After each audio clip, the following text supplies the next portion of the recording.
Hello student, myself Dinesh Chaudhary.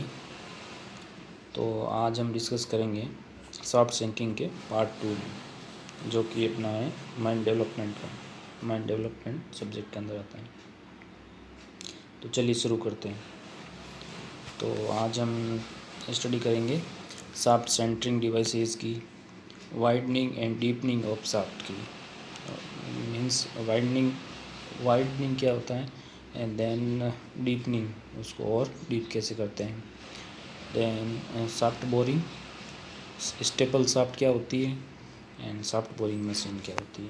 तो इन सब के बारे में डिस्कस करेंगे आज। फर्स्ट है shaft centering. Shaft centering arrangement क्या होता है? सॉफ्ट सेंटरिंग अरेंजमेंट होता है कि भाई जो भी अपनी सॉफ्ट है उसको प्योरली 90 डिग्री पर उसको संक करने के लिए इस अरेंजमेंट को यूज़ में लिया जाता है। इसमें क्या होता है जनरली कि इसमें मैं 1 मिनट अपना मार्कर ले लेता हूँ। इसमें क्या होता है एक्चुअल में कि जो अपना ये एक कैरिज होता है, ये कैरिज है, इस कैरिज पर एक अपना ड्रम और एक रोप और पुल्ली की मदद से एक प्लम बॉब सस्पेंडेड होता है। प्लम बॉब सस्पेंडेड होता है जैसा कि आप ये देख रहे हैं। तो ये होती है अपनी शाफ्ट आगे की तरफ। इस शाफ्ट में जो ये पॉइंटर ये आपको दिख रहा है, ये शाफ्ट होती है। तो ये अपने को टाइम टू टाइम अपन चेक करते रहते हैं। तो ये अपने को बताता है कि भाई उसका वो एकदम 90 डिग्री जा रही है कि नहीं जा रही है। तो ये अरेंजमेंट होता है। इस अरेंजमेंट को बोलते हैं सॉफ्ट सेंटरिंग डिवाइसेस। बात कर लेते हैं अपनी इसकी थ्योरी की। Using the reference point. अब ये रेफरेंस पॉइंट क्या होते हैं? रेफरेंस पॉइंट जो अपना होता है कि भाई अपना सरफेस का सर्वे, जो अपना सरफेस का सर्वे होता है उससे अपन निकालते हैं कि रेफरेंस पॉइंट मिलता है अपने को, एक रेफरेंस पॉइंट मिलता है। उस रेफरेंस पॉइंट को अपन ट्रांसफ़र करते हैं underground using through plum Bob. इस प्लम बॉब के थ्रू उस रेफरेंस पॉइंट को अंडरग्राउंड में ट्रांसफ़र करते हैं। तो इसको आगे चल के ये कहलाता है कोरिलेशन कहलाता है सरफेस और अंडरग्राउंड सर्वे का। Using these reference points which are fixed before the commencing the sinking operation, जो कि sinking operation से पहले ही commencing हो जाते हैं। then the operation of the fixed shaft center and inclination vertical in case of vertical shaft are checked from time to time by the using the shaft centering devices। तो ये shaft centering devices होता है जिससे अपन इसकी vertical check करते हैं time to time. समझ में आ गया? चलिए आगे चलते हैं। नेक्स्ट है अपना टॉपिक, वो है staple shaft. What is staple shaft? Staple shaft क्या है? अब स्टेपल शाफ्ट क्या होती है कि इस डायग्राम में बात करते हैं अपन। स्टेपल शाफ्ट एक्चुअल में क्या होती है कि जो ये अपनी मेन शाफ्ट है, ये तो क्या करती है, ये तो सरफेस तक पहुंचती है, यानी इसका वन एंड है वो सरफेस पे आ रहा है, जबकि दूसरा एंड है वो नीचे अंडरग्राउंड तक है। तो ये तो अपने सरफेस को पेनिट्रेट कर रही है। जबकि जो दूसरी शाफ्ट है, जैसे इन शाफ्ट, ये वाली शाफ्ट है, ये क्या कर रही है कि ये जो लेवल चल रहा है, इस लेवल को और ये जो नीचे वाले लेवल को, इन दोनों लेवल को आपस में कनेक्ट करवा रही है।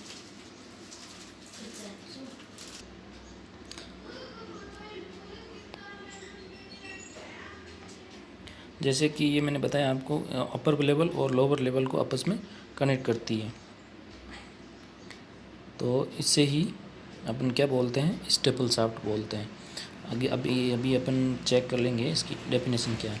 And underground shaft, first of all ये क्या है, एक अंडरग्राउंड शाफ्ट है जो कभी भी सरफेस को पेनिट्रेट नहीं करती है। First which does not penetrate to the surface, जो भी कभी भी नहीं करती। A relatively small vertical pit connecting to the lower seam to upper seam in case of coal mines. Coal mines में ये होता है, जैसो ये है वो लेवल है, उसको बोलते हैं seam, upper seam and then lower seam. And it correspond to the raise and winze in metal mining. अगर ये मेटल माइन है तो इसमें क्या होगा, ये upper level and lower level होगा। A staple shaft is important device in horizon mining and may be used for dropping coal, stowing dirt to lower level. It is often equipped with spiral chute or an auxiliary winder system with the single cage and counterweight। अब ये क्या है कि जो shaft है अपनी, जो अपना ये स्टेपल शाफ्ट है, स्टेपल शाफ्ट में क्या है, ये बोलने का मतलब ये है कि भाई जो अपना इसको अपन यूज़ में ले सकते हैं एज वेंटिलेशन पर्पज़ फ्रॉम एक लेवल से दूसरे लेवल के लिए, एक लेवल से हवा दूसरे लेवल में एयर भेजने के लिए भी, ठीक है। उसके बाद में कभी कभी इसको यूज़ में ले सकते हैं ओवर पास के लिए, जो ओवर पास होता है, जैसे कि ये भी ओवर पास है, जो ये है वो स्टेपल शाफ्ट ही है। जो इस लेवल से जो भी और है वो यहाँ से अपन यहाँ क्या करेंगे, यहाँ डालेंगे तो वो और सीधा इस क्रशर चैम्बर तक पहुँच जाएगा। तो ये एक स्टेपल शाफ्ट हो गई जो इंक्लाइन है, थोड़ी सी इंक्लाइन है, तो ये या और बीन या और शूट तक पहुँच जाएगा। चलिए आगे चलते हैं। नेक्स्ट टॉपिक है अपना, वो है what is shaft boring. Shaft boring क्या है? शाफ्ट बोरिंग से मतलब है कि भाई जो भी अपनी शाफ्ट है उसको बोर करना या उसको वाइड करना। बोरिंग का मीन्स उसका डायामीटर इंक्रीज़ करना। तो इसमें क्या होता है, एक जनरल एक कटर होता है जो पहले जो पायलट होल मारा गया है उस होल के अंदर वो लगा कर उसको क्या करते हैं, वाइड करते हैं। तो वो ऐसे काम करता है। जैसे ये आपको दिख रहा है, ये कटर है और इस कटर की सहायता से क्या करते हैं, इसका जो पायलट होल है उसको वाइड करते हैं। चलिए आ जाए बात करते हैं अपने इसमें। तो shaft boring is a technology related to increase the shaft diameter, ठीक है, done by the shaft boring machine SBM। The shaft boring machine is a vertical application of proven rock boring technology. The machine applies a rotating cutter wheel with disc cutter for the shaft excavation। shaft excavation के लिए क्या होता है, cutter wheel लगा होता है जो having जिसके कनेक्टेड होती है disc cutters. The wheel is thrust against the rock by the hydraulic cylinder and sleeve about the shaft bottom is rotate। shaft bottom में ये क्या करता है, रोटेट करता है। The system consist off cutter wheel mounted on the carriage. ये क्या होता है, एक कैरिज पर माउंटेड होता है। The clam type mucking unit, इसमें एक क्लैम सेल टाइप का एक मकिंग यूनिट होता है जो टाइम टू टाइम जैसे ही वो कटर उसको चिप्स जनरेट होती है, उस चिप्स को निकालने के लिए भी एक यूनिट लगी होती है जो मकिंग यूनिट कहलाती है। The carriage is mounted on the slow structure that rotate above the vertical axis of shaft. Okay, to fix this assembly into a shaft gripper are use. जो इसको फिक्स करने के लिए ग्रिपर्स यूज में लेते हैं शाफ्ट में, जो एकदम सेंटर में वो चलता रहे। The rock cutting are muck into a hopper which discharge into muck into bucket for this discharging to surface. वो क्या करता है, नीचे से एक मक को एक बकेट में डालता है, जो बकेट ऊपर जो अपना वाइंडर है, टेम्परेरी वाइंडर है, उसके थ्रू उस बकेट को बाहर निकाल लिया जाता है या सरफेस तक ले जाया जाता है। The most suitable formation of the Carboniferous rock is probably the most suitable for formation of the SBM। इस टाइप की जो रॉक होती है वो मोस्ट सुटेबल होती है SBM के लिए।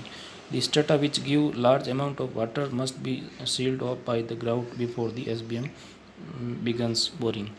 अब कुछ स्ट्रटा कंडीशन ऐसी भी होती है कई बार कि भाई अपना जो है उसमें वाटरी कंडीशन में होती है स्ट्रटा, जो भी अपना हिल है या वो स्ट्रटा है उसमें वाटर की अवेलेबिलिटी ज़्यादा है, तो उसको क्या करना पड़ता है, पहले उसका ट्रीटमेंट करना पड़ता है।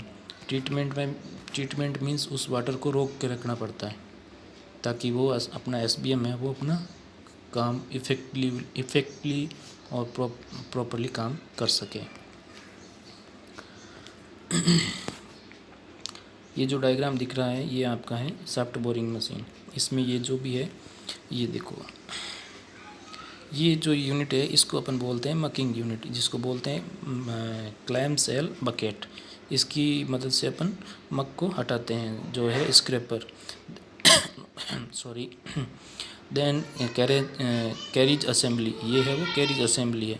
देन ये है वो कटर है जो अपना कटिंग करता है। उसके बाद में मेन फ्रेम, ये सारी है वो मेन फ्रेम है। देन ये hopper, walking cylinder, operator duct, ये ऑपरेटर के लिए डक्ट है। और ये upper gripper, lower gripper. Gripper means जो ये शाफ्ट को सेंटर इसमें अपना जो भी ये पूरा अरेंजमेंट है, इस मशीन का अरेंजमेंट है, इसको सेंटर में बनाए रखना वर्टिकली, तो उसके लिए ये अरेंजमेंट है, ठीक है। The SBM include the shaft lining, equipment facility, laser beam, and the mechanical direction control devices, support installation facilities, water handling, and ventilation system. The simplified access for the cutter, change and maintenance. कहने का मतलब ये है कि जो ये अपना cutter है, SBM मशीन है, टोटल यहाँ से लेके यहाँ तक, तो इसमें क्या क्या इंक्लूड है, इसमें जो अपना पीछे का जो लाइनिंग है, कंक्रीट लाइनिंग, वो भी कर सकते हैं। साथ साथ में ये एक्सकावेशन का काम भी कर सकती है। वाटर अगर आ गया है, पानी है, तो उसमें डी वाटरिंग के लिए पंप भी अवेलेबल है, वेंटिलेशन सिस्टम भी है, और कटर को चेंज करने के लिए या उसकी मेंटेनेंस करने के लिए भी फैसिलिटी अवेलेबल होती है। ठीक है, तो ये आज का टॉपिक था।